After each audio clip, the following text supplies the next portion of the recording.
aku ya, memang sih untuk saat ini nih kondisinya memang cari kerja itu susah karena yang pertama persaingan juga semakin ketat.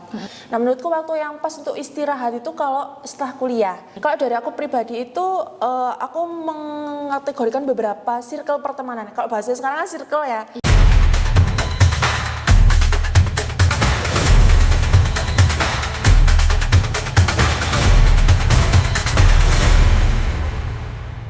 Halo Young Marketers, selamat datang kembali di MP Talks, official podcast Prodi di 4 Manajemen Pemasaran Polinema. Nah, ini dia adalah part 2 dari obrolan seru kita tadi bareng Mbak Huma, salah satu alumni MP Polinema ya. Nah, kalau di part 1 tadi kita udah bahas ada magang, kemudian organisasi dan juga perjalanan akademiknya Mbak Huma sendiri.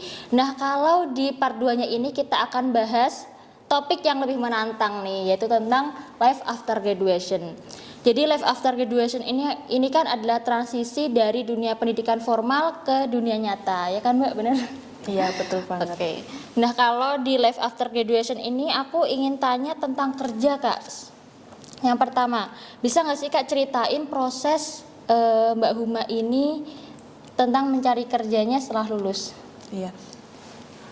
Jadi kalau orang bilang tuh ya after life graduate itu emang sedikit beda-beda ya. Setiap orang pasti punya struggle-nya masing-masing gitu. Ada tantangannya ya di pribadi masing-masing. Nah kalau dari aku sendiri lebih ke santai. Karena memang aku udah siapin itu di sebelum wisuda. Jadi karena kalau kita pikirkan lagi, kita pertimbangkan lagi ya, udah dari kecil ya kita udah SD, SMP, SMA, kita belajar. Nah menurutku waktu yang pas untuk istirahat itu kalau setelah kuliah. Akhirnya waktu itu aku off ya, istirahat itu selama 3 bulan. Setelah aku apply, akhirnya alhamdulillah kerja di bulan Januari 2025. Nah itu aku udah mulai persiapin buat kerja itu sebelum wisuda. Jadi aku dulu itu wisuda di September, Oktober, November, Desember ya udah aku main ini sambil persiapan berkas-berkas. Terus alhamdulillahnya mulai kerja di bulan Januari itu. Bisa nggak sih Mbak ceritain tentang pekerjaan pertama kali Mbak Huma ini, apa perannya, kemudian apakah sesuai ekspektasinya, seperti itu? Iya, jadi kalau pengalaman kerja pertama itu aku untuk Artisan Cake ya, salah satu tempat objek skripsiku sebenarnya. Cuman karena mungkin kita sudah sering kali interaksi, komunikasi secara baik, alhamdulillah dari pihak ownernya menawarin aku kerja, gimana kalau kerja kontrak selama 3 bulan. Nah kebetulan waktu itu ada big season ya, ada Ramadan, jadi mereka itu punya program hampers dan cookies. Terus akhirnya itu pengalaman kerja pertamaku, jadi e-commerce spesialis. Terus untuk setelah after graduate, alhamdulillah aku diterima di Astra Credit Companies sebagai sales officer. Berarti yang pertama tadi sesuai ekspektasinya Mbak? Iya betul. Oke. Kalau tantangan atau culture shock terbesar saat masuk dunia kerja nih Mbak? Yang pertama pasti kebiasaan ya, karena biasanya kita kalau sebagai mahasiswa kan mungkin masih belum ada tanggung jawab yang besar karena masih diarahkan ya sama bapak ibu dosen, terus juga masih ada support dari teman-teman. Kalau di dunia kerja ya sudah kembali ke diri masing-masing, tanggung jawabnya seperti apa. Nah kalau dari aku tantangannya itu, kalau aku pribadi itu aku lebih suka di HCD atau organisasi orang kayak manajemen sumber daya manusia, tapi alhamdulillahnya ya mungkin takdirnya ya itu aku di dunia sales and marketing yang pertama di e-commerce spesialis. Itu menurutku kayak kalau di dunia kuliah mungkin masih secara basic aja ya, oh platformnya ini, tapi secara teknis mungkin kita belum praktek. Nah di dunia kerja itu akhirnya kita juga perlu riset lebih dalam lagi, oh kalau mau kayak promosi iklan di Instagram itu kayak gimana, itu memang udah langsung ada kasusnya itu. Terus untuk yang kedua di sales officer itu juga lebih ke ini sih, gimana cara kita direct langsung gitu ya sama pembeli, cara mempasarkan sampai akhirnya deal. Kalau mungkin di dunia perkuliahan kan kita masih secara belum ada case-nya ya, masih secara teori. Tapi kalau di dunia kerja ya gimana? Apa yang kamu mau cari, terus gimana target yang harus kamu capai. Tuh. Iya benar-benar. Kalau untuk sekarang kan cari kerja kan susah ya Mbak. Apa sih Mbak kayak skill penting yang harus kita latih sampai sekarang ini? Iya. Kalau menurut aku ya, memang sih untuk saat ini nih kondisinya memang cari kerja itu susah. Karena yang pertama persaingan juga semakin ketat. Yang tadi udah tak sampaikan di sesi 1 ya, bahwasanya persaingannya itu kita nggak cuma bersaing di teman sekelas, teman jurusan atau teman polinema, tapi seluruh Indonesia. Ya, dari universitas ternama dan sebagainya. Yang perlu dipersiapkan adalah hard skill sama soft skill, itu paling penting dari masing-masing perusahaan. Nggak cuman secara teori, tapi kita tahu teknisnya seperti apa ya. Kalau membahas terkait masuk di dunia kerja itu pasti ada beberapa rangkaian. Nggak cuma dilihat secara screening CV aja, tapi juga ada interview HR, interview user gitu ya. Yang pertama di situ yang perlu di-highlight gitu, gimana sih kita itu ngobrol sama orang itu langsung enak nyambung. Itu yang pertama kalau di user ya. Terus juga yang perlu kita persiapkan dari awal itu, kita udah tahu kalau mau kerja itu kita carinya di mana, platform apa aja. Terus yang perlu di garis bawah dari sekarang itu kita udah harus aware sama dunia kerja. Kerja itu nggak cuma soal gimana cara kita daftar, tapi gimana cara kita bisa sampai di hire. Gitu. Teman-teman bisa manfaatkan software LinkedIn gitu ya, platform LinkedIn, terus juga sudah bisa mulai tracking karir path-nya kalian kayak gitu. Terus juga udah mock up interview. Teman-teman nggak usah kayak merasa aku nggak kenal, aku cari koneksi di mana nggak. Justru aku itu memanfaatkan Instagram sama LinkedIn buat personal branding sama koneksi sama beberapa kayak perusahaan yang aku tuju. Kayak di LinkedIn itu ya udah jadi diri sendiri aja, kayak nggak ada orang yang nggak baik gitu, semua orang itu baik. Kalau kalian misal, aku tuh juga gitu, kayak saling nyapa-nyapa di LinkedIn, halo kak, perkenalkan aku ini Humaira dari Polinema gitu, kak kalau boleh atau kita sharing-sharing waktu, nggak masalah. Setiap orang itu pasti akan menjawab. Ya ada beberapa juga ya pasti kalau nggak dijawab itu kayak overthinking, aduh kok di-read aja, nggak apa-apa, nggak usah berkecil hati. Justru dari situ kalian akhirnya dekat gitu. Aku manfaatkan LinkedIn sih. Tuh, dan menurutku di lingkungan sekitarku apalagi di Polinema itu masih minim ya LinkedIn itu kayak masih belum gimana ya caranya LinkedIn gitu. Nah itu kalian harus udah mulai terbuka. Kalau kalian lihat itu ya, kalau sekarang zamannya after graduate itu malah sering buka LinkedIn daripada Instagram. LinkedIn itu benar-benar kayak kita merasa, waduh orang-orang keren-keren ya gitu, kayak dunia kerja kayak gini ya gitu. Kalau ini kak, metode kerja yang Mbak andalkan sampai sekarang ini apa? Kalau dari aku lebih ke komunikasi yang pertama.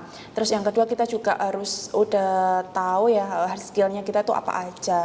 Pasti kan di dunia kuliah juga udah banyak dikasih tuh kayak beberapa gimana sih, apalagi di sales marketing ya.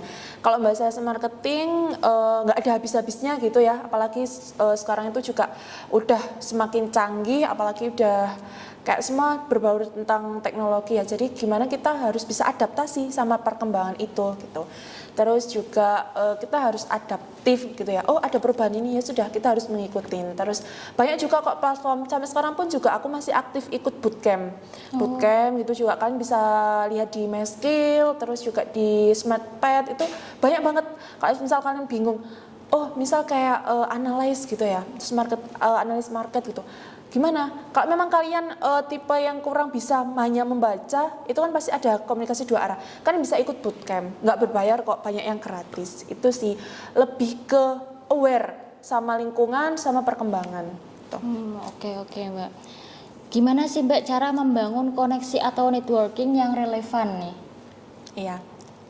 Oke, jadi kalau masalah bahas networking atau relasi yang relevan itu sebenarnya kembali ke lingkungan sekitar. Jadi teman-teman itu udah harus tahu, oh mana sih lingkungan yang tepat buat aku cari relasi dan mana lingkungan yang tepat untuk aku bisa healing gitu ya. Kalau dari aku pribadi itu aku mengkategorikan beberapa circle pertemanan. Kalau bahasa sekarang kan circle ya, tapi jangan dikategorikan secara negatif. Kan kalau sekarang itu circlemu jangan. Tapi kita harus udah punya kayak kategori masing-masing. Jadi aku tuh punya beberapa circle pertemanan untuk belajar, untuk main, sama untuk karir path. Itu yang perlu kalian mungkin bisa dibantu diterapkan juga ya. Jadi di situ akhirnya kita tahu, oh kalau misal aku mau cari kayak bootcamp atau apa, aku tanya ke ini. Oh kalau aku mau tanya tentang mana nih coffee shop Malang yang terbaru, aku tanya ini. Itu. Nah, terus cara bangun networking itu gimana? Kalau masalah di dunia kerja ya itu tadi. Kalian bisa memanfaatkan beberapa platform. Pasti kan bingung ya teman-teman, aku tanya siapa gitu. Alumni manajemen pemasaran itu banyak teman-teman dan semuanya itu pada keren-keren di perusahaan. Banyak banget ya alumni Polinema. Tinggal kalian gimana caranya bisa masuk gitu. Yang pertama, nggak usah berkecil hati, malu, aku siapa sih, jangan. Kita harus terbuka. Pasti kok dari alumni itu pasti akan share ilmunya. Aku tuh alhamdulillah ya deket sama beberapa alumni Polinema juga ya yang mungkin angkatan atasku. Gimana caranya aku nge-reach mereka itu dari LinkedIn sama Instagram. Apalagi kalau satu alma mater itu pasti dijawab teman-teman. Jadi misal, oh aku mau di PAMA nih gitu kan. Banyak ternyata alumni Polinema itu yang di PAMA. Ya gimana caranya kita bisa kayak connect gitu, terus kayak nge-reach mereka sampai, oh ini loh adik tingkat. Nggak mungkin kok kalau misal diabaikan, nggak mungkin. Pasti sedikit banyaknya itu pasti akan dikasih arahan atau penjelasan. Berarti mereka ini ya Mbak, mengarahkan kita juga gitu. Pasti. Apalagi kalau satu alma mater gitu. Pernah nggak sih Mbak, kan perjalanan Mbak Huma ini kan udah panjang ya, dari akademik, organisasi, magang tadi. Pernah gagal atau enggak sih kayak ngesetak juga gitu di posisi kayak gagal terus ngesetak gitu? Iya pasti ya.